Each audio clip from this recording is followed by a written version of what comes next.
Hey there, it's Taylor. Welcome back to the channel. Today I've got another video about FFS, or facial feminization surgery.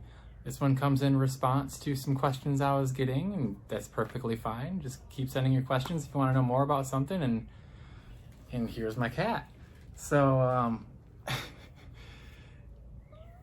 today we're going to be talking about the surgeons, because I was talking about surgeons a lot in the last video, and I never mentioned names. No names besides the one I went to, Dr. Eric Bensimon in Montreal. So I wanted to talk about my top 5 favorite surgeons after consultations. And I did mention in the last video the what ifs. Like, sometimes I wonder the what if I went to a different surgeon. This is why. I was fully comfortable with these 5 surgeons. I would have gone to all of them, but there were some reasons I didn't. Most of the reasons are financial. But what if I went to them? What would I look like? I'll never know. And it's not a bad thing. I'm not unhappy with my results, but it's just what it is. So I want to preface this. This was just my experience with these surgeons. There are positive and negative reviews on all these surgeons online. Look them up. Look up reviews. Everyone's got something to say. Everyone either had a wonderful experience or someone got botched. I don't know. So this was my experience just talking to them. I'm only going into the consultation part of it because that's all the experience I have with that surgeon. So there were 5 of them, and I'm going to list them off, not in order of skill, of price, of whatever. The order I am listing these people is the order I talk to them. So don't think I'm picking favorites here, because they were all great. The top 5 surgeons, in my experience, were Dr. Jeffrey Spiegel, Dr. Toby Mayer, Dr. Eric Bensimon, the FacialTeam, and Dr. Keojampa. So I'm gonna go into a little bit about each one, like what I liked, maybe what I didn't like, why I picked Dr. Bensimon, why I didn't pick the rest. So the first surgeon I talked to was Dr. Jeffrey Spiegel. And if you're looking into FFS at all, researching online, I'm sure you've seen his name. Arguably the best in the world. I mean, you look at like news articles, things like that, online articles, his name will be there. Dr. Jeffrey Spiegel was quoted as saying da da da da. He's everywhere. And if you're at my video looking at FFS things, I'm sure you've seen Steph Zanyati's and Gigi Gorgeous, their reviews, because they both went to Spiegel, and amazing work. They're both way more beautiful than I am, way more entertaining and fun, and that's who they went with. So he was the first person I talked to, and I had a good experience. Pretty much the only reason I did not go with him is because when I talked to him, it was about a year before I was even on hormones. It's kind of important to be on hormones, let the fat shift around your face a little bit before you get plastic surgery, just to see how like your face does by itself. So I wasn't even on hormones yet. It was a year before I even started, but I was researching. Like I said in the last video, FFS was my #1 thing I wanted. So I wanted to get like quotes and start talking to people. And I just, when I came back and started getting more serious, I started talking to other people, and it just didn't work out with Spiegel and I, but nothing against him. Amazing work. The next surgeon on my list is Dr. Toby Mayer. He's in California. I really liked him. He's a fun guy. Like, he and Spiegel, same thing. It's like you'll see his name everywhere. He's been in this business so long. and he pioneered so many of these procedures. Check him out. He does great work. I kind of mentioned him in a previous video. I had set up, and if I was gonna stay in America, I was checking to see if my insurance would cover the surgeries at all, and they're who I was going through. I was like, I'm gonna sign up, I'm gonna get my surgery with you if my insurance covers anything. Unfortunately, my insurance didn't, so that's why I decided to go out of the country. But I really liked him, and I was setting things up. I liked talking to his assistant. I was talking to Keely. She was great, wonderful, helpful. So definitely check him out. He's a great surgeon. The one thing that I would say that kind of, I don't want to say glad I didn't go to him, but for my face, I felt like going to him might not have been the right choice, because he doesn't do type 3 brow procedures, and he swears by his method of doing it and not doing it. But when I talked to my next surgeon, which is Dr. Eric Bensimon, in my consultation, before the consultation, he wanted me to get x-rays to send to him so we could like be looking at my x-ray during our consultation, which was kind of cool. Talk about that. But after I got the x-ray and then heard about type 3, I was like, yeah, that's the one I need. If I have the pictures, I'll post them here. Maybe you can pause your video or something to see them. But if you can look at the frontal sinus bone, a type 3 is, a type 1 is where they just brow that, or boss that brow down, or like sand it down essentially. And if you drew a straight line from like the top of my forehead down through like my sinuses, like if he bossed that off, there'd be no bone there. I don't know, whatever. I'm not a professional. I don't know how it works. His work speaks for itself. He swears by it. But to me, when I saw that x-ray, I was like, I need that bone. It's so thin, they can't just shave it down.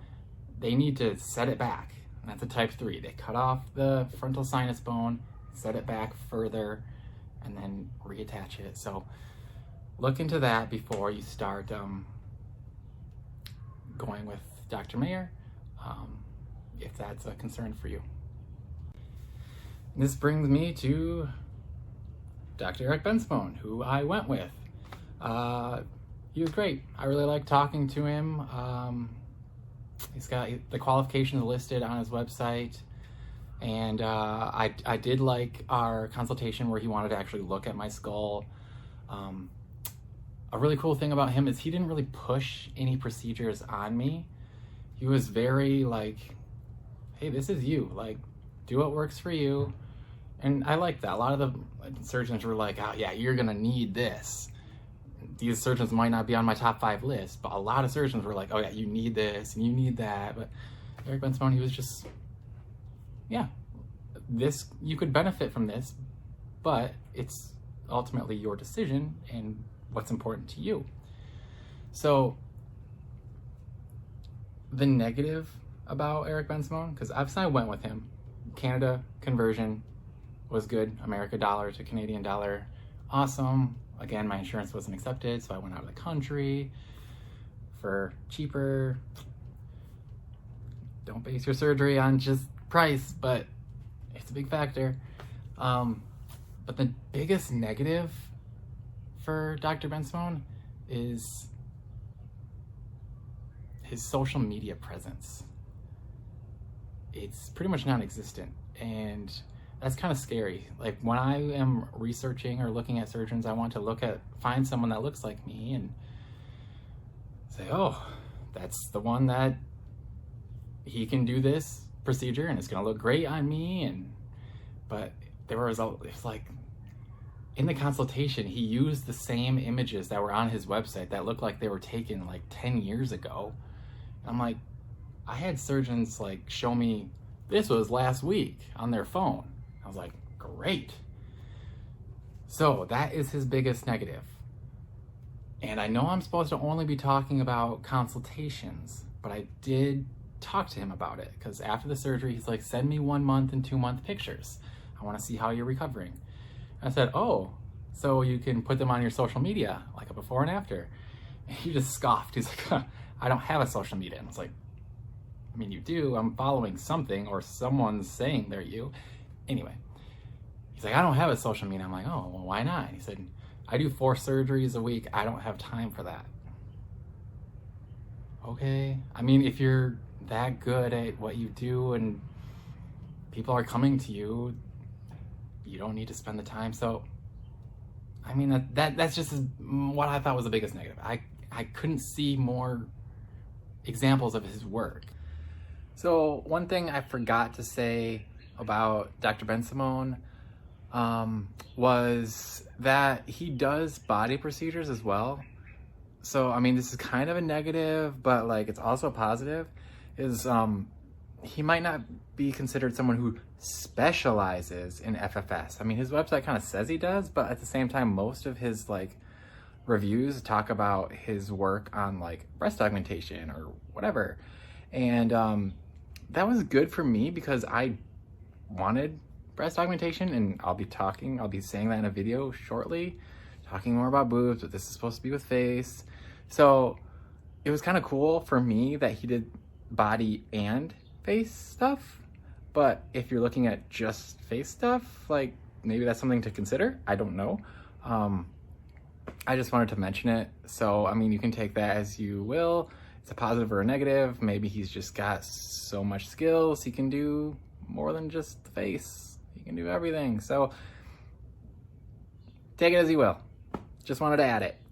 But overall, I was very pleased. I mean, here are the results. I went with him, and he was an awesome guy. I liked him in person. So I feel like when I talk about surgeons, a lot of times I talk about like the negative, but we gotta focus on the positive. Like, he knows what he's doing. He's been doing this. So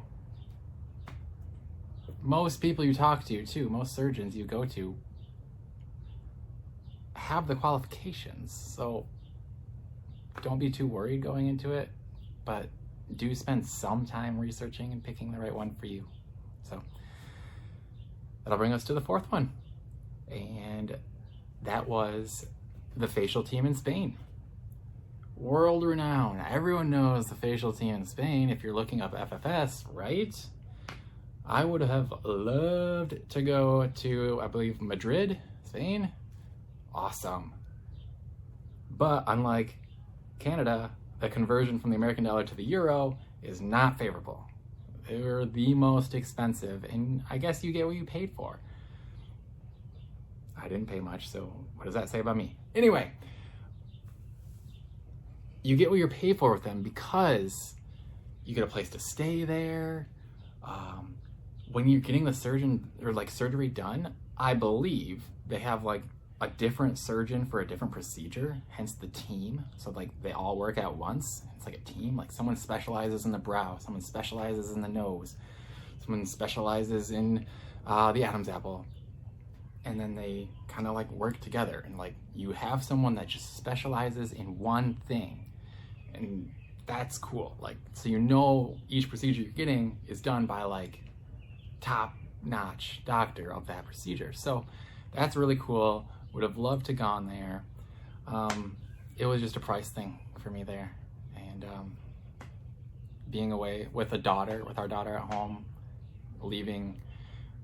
Montreal is actually closer to California, or closer than California to where we live, but going to Spain would have been real far for us. So that was another thing. And a cool thing, I'm saying it now, and FacialTeam being like the best, on their social media, something that calmed my nerves about going to Dr. Bensimon without his social media, on FacialTeams, they had like a week or a weekend where they invited him to study or to do surgeries with them. And there's a YouTube video of like his experience spending his time at FacialTeam, and where doctors like share notes. And I was like, if FacialTeam's excited for this surgeon, he's gotta be great. My opinion. So that's FacialTeam. Any other questions? I guess you can leave them in the comment below, but I didn't talk to them much. I would say a big thing to worry about for FacialTeam, I don't know where you're all listening from or where you're located at, but language, that was a really hard thing for Sarah and I. It was like, we couldn't go out and just talk to people or get a taxi, or like our Ubers, they didn't speak English or very well. And going to another country further away where no one speaks, I don't want to say no one, but Montreal is kind of like half and half with English and French.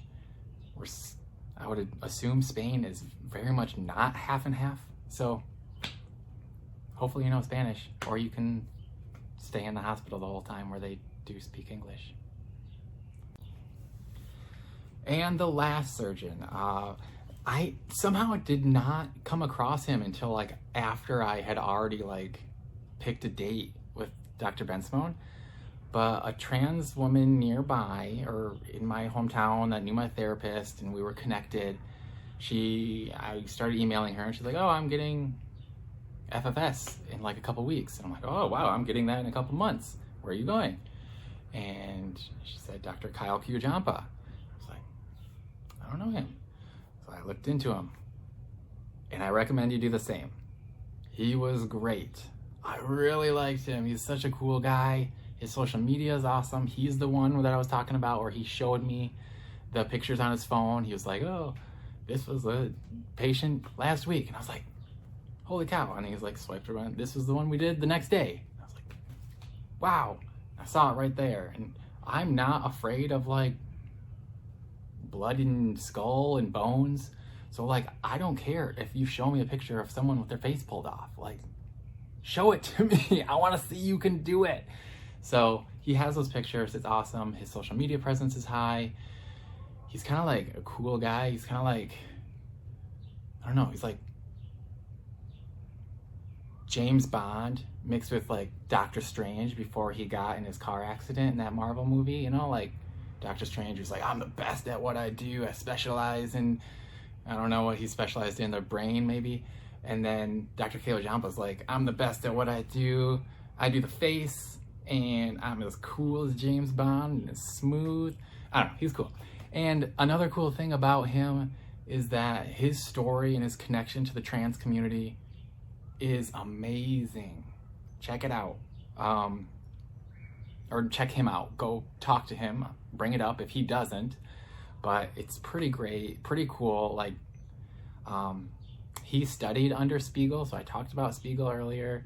He studied under him years ago, so he was trained by the best. I would definitely talk to him. His waiting list was long, but it makes sense. It was California. He's got 2 offices, and it just came down to price. Lodging in California, I believe it's what, San Francisco and LA is where his offices are. I'm like, where am I gonna get a place there for a week that's not crazy expensive? Or in Beverly Hills for other doctors, like Dr. Toby Mayer in Beverly Hills. Like, that stuff's expensive. And maybe you can go out further, but I didn't really want to drive far on surgery day or coming home from surgery. But yeah, it came down to price pretty much. I was like, I still hadn't paid at Bensimon, so I was like, okay, maybe. But then when I got that quote, I was like, holy moly. So it sounds bad, and I'm not talking down on anyone, but like, it just worked where like in Canada, my money went further. He's not necessarily cheaper, but like, whatever. So those are my top 5. And I want to say again, I talked to more than 5. I don't know if I said this in the beginning, but this wasn't just the order I talked. I didn't just talk to 5 people. There was like tons of surgeons in between them, but these are my 5 in the order I talked to them. And they were the ones I would recommend you take a look at. Any other questions, leave them below. I'll make either another video, or a lot of the times I just answer questions in the comments, whatever works for you. And again, if you want, follow us on Instagram, Happily Ever Trans. We update that much more frequently than filming videos and editing them and all that jazz. So if you want to like stick with my journey or ask me questions, that's probably the easiest place to find us. So thanks for watching.